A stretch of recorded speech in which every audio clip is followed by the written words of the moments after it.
Hello friends, welcome to my channel defence practice class চ্যানেলের তরফ থেকে তোমাদের সবাইকে জানাই স্বাগত। প্রত্যেক দিনের মতো আজকেও চলে এসেছি আরেকটি নতুন ক্লাস নিয়ে। আজকের এই ক্লাসে আমরা আলোচনা করব জৈন ধর্ম সম্বন্ধে টপ 35 মোস্ট ইম্পর্ট্যান্ট এমসিকিউ প্রশ্ন উত্তর। যে প্রশ্নগুলো সাম্প্রতিক তোমাদের যে সমস্ত এক্সাম রয়েছে সমস্ত এক্সামের জন্য খুবই গুরুত্বপূর্ণ। ডিটেলসে আজকের এই ভিডিওতে আমরা জৈন ধর্মের সম্বন্ধে পুরোপুরি আলোচনা করতে চলেছি। এছাড়াও আমরা অলরেডি বৌদ্ধ ধর্ম সম্বন্ধে এমসিকিউ প্রশ্ন আলোচনা করে দিয়েছি। যারা না দেখেছে অবশ্যই দেখে নেবে, আমি ডিসক্রিপশনে প্লেলিস্টের লিঙ্ক দিয়ে দেবো। তো চলো শুরু করা যাক আজকের আমাদের এই ক্লাস। প্রথম প্রশ্নতে কি বলা রয়েছে দেখো, জৈন ধর্মের প্রতিষ্ঠাতা এবং প্রথম তীর্থঙ্কর কে ছিলেন? চারটি অপশানে রয়েছে, সঠিক উত্তর নিচে কমেন্ট বক্সে কমেন্ট করে জানাও।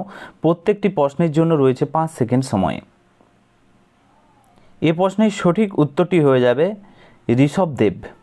অপশান এ সঠিক উত্তর। মনে রাখবে তিনি জৈন ধর্মের প্রথম তীর্থঙ্কর ছিলেন। Option A is the correct answer. Next হচ্ছে 2 নম্বর প্রশ্ন, জৈন ধর্মের 23তম তীর্থঙ্কর কে ছিলেন? এই প্রশ্নের সঠিক উত্তরটি হয়ে যাবে Parshvanath. Option C is the correct answer. মনে রাখবে তিনি 30 বছর বয়সে সন্ন্যাস গ্রহণ করেন। Option C is the correct answer. Next প্রশ্ন হচ্ছে 3 নম্বর প্রশ্ন, জৈন ধর্মের 24তম এবং শেষ তীর্থঙ্কর কে ছিলেন? এই 3 নম্বর প্রশ্নের সঠিক উত্তরটি হয়ে যাবে মহাবীর স্বামী। Option A is the correct answer. মনে রাখবে তিনি ছিলেন জৈন ধর্মের শেষ তীর্থঙ্কর। নেক্সট হচ্ছে 4 নম্বর প্রশ্ন। এই প্রশ্নতে বলা রয়েছে মহাবীর স্বামী কবে জন্মগ্রহণ করেন? সঠিক উত্তরটি হয়ে যাবে option D is the correct answer. 540 খ্রিস্টপূর্বাব্দে মহাবীর স্বামী জন্মগ্রহণ করেছিলেন। তার জন্ম হয় 540 খ্রিস্টপূর্বাব্দে হয়েছিল। Okay, option D is the correct answer. Next প্রশ্ন হচ্ছে 5 নম্বর প্রশ্ন, মহাবীর স্বামীর জন্ম কোথায় হয়েছিল? সঠিক উত্তরটি হয়ে যাবে এই প্রশ্নের কুণ্ড গ্রামে। Option C is the correct answer, যা বৈশালী নামে পরিচিত। মনে রাখবে এই বর্তমানে এই রাজ্যটি কোথায় অবস্থিত? এই কুণ্ডগ্রাম বিহারে অবস্থিত। নেক্সট প্রশ্ন হচ্ছে 6 নম্বর প্রশ্ন, মহাবীরের ছোটবেলার নাম কি ছিল? সঠিক উত্তরটি হয়ে যাবে অপশন এ বর্ধমান নাম ছিল। মহাবীর ছোটবেলার তার নাম ছিল Bardhaman. Option A is the correct answer. Next প্রশ্ন হচ্ছে 7 নম্বর প্রশ্ন, মহাবীর স্বামীর পিতার নাম কি ছিল? এই প্রশ্নের সঠিক উত্তরটি হয়ে যাবে, তার পিতার নামের কথা যদি বলা হয় সঠিক উত্তরটি হয়ে যাবে Siddhartha. Option B is the correct answer. Siddhartha ছিল মহাবীরের পিতা। নেক্সট প্রশ্ন হচ্ছে 8 নম্বর প্রশ্ন, মহাবীর স্বামীর মাতার নাম কি ছিল? সঠিক উত্তরটি হয়ে যাবে Trishala. Option A is the correct answer. এবং মনে রাখবে তিনি ছিলেন লিচ্ছবি রাজকন্যা। নেক্সট প্রশ্ন হচ্ছে 9 নম্বর প্রশ্ন, মহাবীর স্বামীর স্ত্রীর নাম কি ছিল? সঠিক উত্তরটি হয়ে যাবে প্রশ্নের অপশন সি যশোদা। মহাবীর স্বামীর স্ত্রীর নাম ছিল Yashoda. Option C correct answer.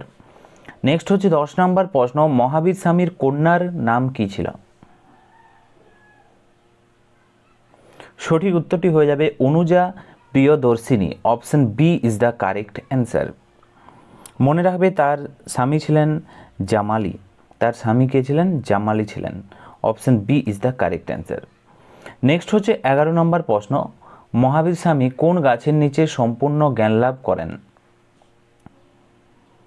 এই প্রশ্নের সঠিক উত্তরটি হয়ে যাবে option A is the correct answer, শাল গাছের নিচে। অপশন এ সঠিক উত্তর। এই গাছের নিচেই তিনি সম্পূর্ণ জ্ঞান বা কৈবল্য লাভ করেন। নেক্সট প্রশ্ন হচ্ছে 12 নম্বর প্রশ্ন, মহাবীর স্বামী কোন স্থানে জ্ঞান লাভ করেন? সঠিক উত্তরটি হয়ে যাবে ঋজুপালিকা নদীর তীরে তিনি জ্ঞান লাভ করেছিলেন। Option B is the correct answer. মনে রাখবে এই গ্রামে সমীপ ঋজুপাপল্লীর নদীর তীরে তিনি জ্ঞান লাভ করেছিলেন। Okay, option B is the correct answer. 13 নম্বর প্রশ্ন হচ্ছে মহাবীর স্বামী তার উপদেশ কোন ভাষায় লিখেছেন? সঠিক উত্তর হয়ে যাবে প্রাকৃত ভাষা। Option A is the correct answer. Prakrit ছিল তৎকালীন সাধারণ মানুষের মুখের ভাষা। নেক্সট হচ্ছে 24 নম্বর প্রশ্ন, জৈন তীর্থঙ্কর ঋষভদেবের প্রতীক চিহ্ন কী ছিল? 4টি অপশান রয়েছে, ষাঁড়, হাতি, সর্প এবং সিংহ। এগুলোর মধ্যে সঠিক উত্তরটি হয়ে যাবে ষাঁড়। Option A is the correct answer. Rishabhdev ছিলেন প্রথম তীর্থঙ্কর এবং তার প্রতীক চিহ্ন হচ্ছে ষাঁড়। Option A is the right answer. Next প্রশ্ন হচ্ছে 15 নম্বর প্রশ্ন, দ্বিতীয় জৈন তীর্থঙ্কর অজিতনাথের প্রতীক চিহ্ন কী ছিল? এই প্রশ্নের সঠিক উত্তরটি হয়ে যাবে হাতি। Option D is the correct answer. Ajitnath ছিলেন দ্বিতীয় জৈন তীর্থঙ্কর। নেক্সট হচ্ছে 16 নম্বর প্রশ্ন, 23তম জৈন তীর্থঙ্কর পার্শ্বনাথের প্রতীক চিহ্ন কী ছিল? এই প্রশ্নটা খুবই গুরুত্বপূর্ণ তোমাদের এক্সামের জন্য। রাইট উত্তরটি হয়ে যাবে সর্প।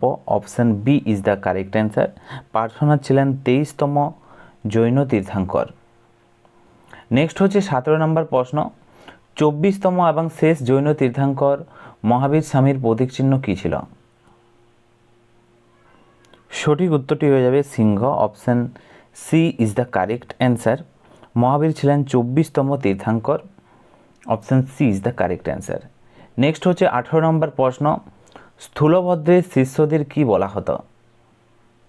স্থূলভদ্রের শিষ্যদের কি বলা হতো? এই প্রশ্নের সঠিক উত্তরটি হয়ে যাবে শ্বেতাম্বর বলা হতো। Option B is the correct answer. মনে রাখবে এরা শ্বেত অর্থাৎ সাদা বস্ত্র পরিধান করতেন বলে এদের শ্বেতাম্বর বলা হতো। Option B is the correct answer. Next হচ্ছে 19 নম্বর প্রশ্ন, ভদ্রবাহুর শিষ্যদের কি বলা হতো? ভদ্রবাহুর শিষ্যদের কথা যদি বলা হয়, সঠিক উত্তর হয়ে যাবে দিগম্বর বলা হতো এদেরকে। এরা নগ্ন থাকতেন এবং কোনো বস্ত্র পরিধান করতেন না, তাই এদের বলা হতো দিগম্বর। ওকে, দিগম্বর এবং শ্বেতাম্বর দুইটি ভাগে বিভক্ত। নেক্সট হচ্ছে 20 নম্বর প্রশ্ন, প্রথম জৈন সংগীতি কবে অনুষ্ঠিত হয়েছিল? সঠিক উত্তরটি হয়ে যাবে 300 খ্রিস্টপূর্বাব্দে। Option C is the correct answer এবং এটি ছিল প্রথম জৈন সংগীতি। নেক্সট হচ্ছে 21 নম্বর প্রশ্ন, প্রথম জৈন সংগীতি কোথায় অনুষ্ঠিত হয়েছিল? সঠিক উত্তরটি হয়ে যাবে পাটলিপুত্রতে। Option B is the correct answer. বর্তমানে এই স্থানের নাম হচ্ছে পাটনা। নেক্সট হচ্ছে 22 নম্বর প্রশ্ন, প্রথম জৈন সংগীতির সময় সভাপতি কে ছিলেন? সঠিক উত্তরটি হয়ে যাবে অপশান ডি, স্থূলভদ্র ছিলেন। Option D is the right answer. তার সভাপতিত্বের প্রথম জৈন সংগীতি অনুষ্ঠিত হয়েছিল। Option D is the correct answer. 23 নম্বর প্রশ্ন হচ্ছে, দ্বিতীয় জৈন সংগীতি কবে অনুষ্ঠিত হয়েছিল? সঠিক উত্তরটি হয়ে যাবে 6ষ্ঠ শতাব্দীতে। Option A is the correct answer. Okay, মনে রাখবে দ্বিতীয় জৈন সংগীতি এই সময়ে আয়োজিত হয়েছিল। Option A is the correct answer. 24 নম্বর প্রশ্ন হচ্ছে, দ্বিতীয় জৈন সংগীতি কোথায় অনুষ্ঠিত হয়েছিল? সঠিক উত্তরটি হয়ে যাবে বল্লভী, বর্তমানে গুজরাটে। Option B is the correct answer. Next প্রশ্ন হচ্ছে 25 নম্বর প্রশ্ন, দ্বিতীয় জৈন সংগীতির সময় সভাপতি কে ছিলেন? সঠিক উত্তরটি হয়ে যাবে প্রশ্নের Kshamashramana. Option A is the correct answer. তো তোমরা মনে রাখবে তিনি দ্বিতীয় জৈন সংগীতির সভাপতি ছিলেন তার সময়। Option A is the correct answer. 26 নম্বর প্রশ্ন হচ্ছে, খাজুরাহোতে জৈন মন্দিরগুলোতে কোন রাজবংশের শাসকরা নির্মাণ করেছিলেন? খাজুরাহোর যে জৈন মন্দির রয়েছে সেই মন্দির কোন রাজবংশের শাসনকালে নির্মাণ হয়েছিল যদি বলা হয়, সঠিক উত্তরটি হয়ে যাবে প্রশ্নের অপশান বি, চান্দেল্য বংশে। ওকে, মনে রাখবে খাজুরাহো মন্দিরগুলো চান্দেলা রাজবংশের কীর্তি। Option B is the correct answer. Next প্রশ্ন হচ্ছে 27 নম্বর প্রশ্ন, মৌর্যোত্তর যুগে জৈন ধর্মের প্রসিদ্ধ কেন্দ্র কোনটি ছিল?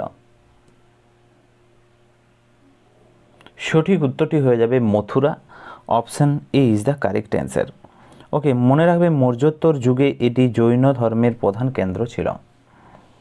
28 নম্বর প্রশ্ন হচ্ছে, মথুরার শিল্পকলার সম্পর্ক কোন ধর্মের সাথে? সঠিক উত্তরটি হয়ে যাবে অপশান বি, জৈন ধর্মের সাথে। মনে রাখবে মথুরা শিল্পকলার সাথে জৈন ধর্মের গভীর সম্পর্ক আছে। Option B is the correct answer. Next হচ্ছে 29 নম্বর প্রশ্ন, জৈন তীর্থঙ্করদের জীবনী কার দ্বারা রচিত বা কোন পুস্তকে রচিত রয়েছে? এই প্রশ্নের সঠিক উত্তরটি হয়ে যাবে option A is the correct answer, Kalpasutra. এই বইটি রচনা করেছিলেন কে যদি বলা হয়, সেটা হয়ে যাবে ভদ্রবাহু। নেক্সট প্রশ্ন দেখো 30 নম্বর প্রশ্ন, মহাবীর স্বামীর মৃত্যু অর্থাৎ নির্বাণ কোথায় হয়েছিল? এখানে 4টি অপশান রয়েছে, সঠিক উত্তর নিচে কমেন্ট বক্সে কমেন্ট করো, এটা তোমাদের জন্য রইল হোমওয়ার্ক। মহাবীর স্বামীর মৃত্যু বা নির্বাণ লাভ কোথায় হয়েছিল? সঠিক উত্তর নিচে কমেন্ট বক্সে কমেন্ট করো, এবং তোমরা 30টি প্রশ্নের মধ্যে কত স্কোর করতে পারলে সেটাও নিচে কমেন্ট বক্সে কমেন্ট করে জানাও। এবং ভিডিওটি যদি ভালো লেগে থাকে অবশ্যই তোমরা একটি লাইক করো এবং তোমাদের বন্ধুদের সাথে ভিডিওটি শেষ করো। তো আজকের ভিডিওটি এখানেই শেষ করছি। Thank you for watching.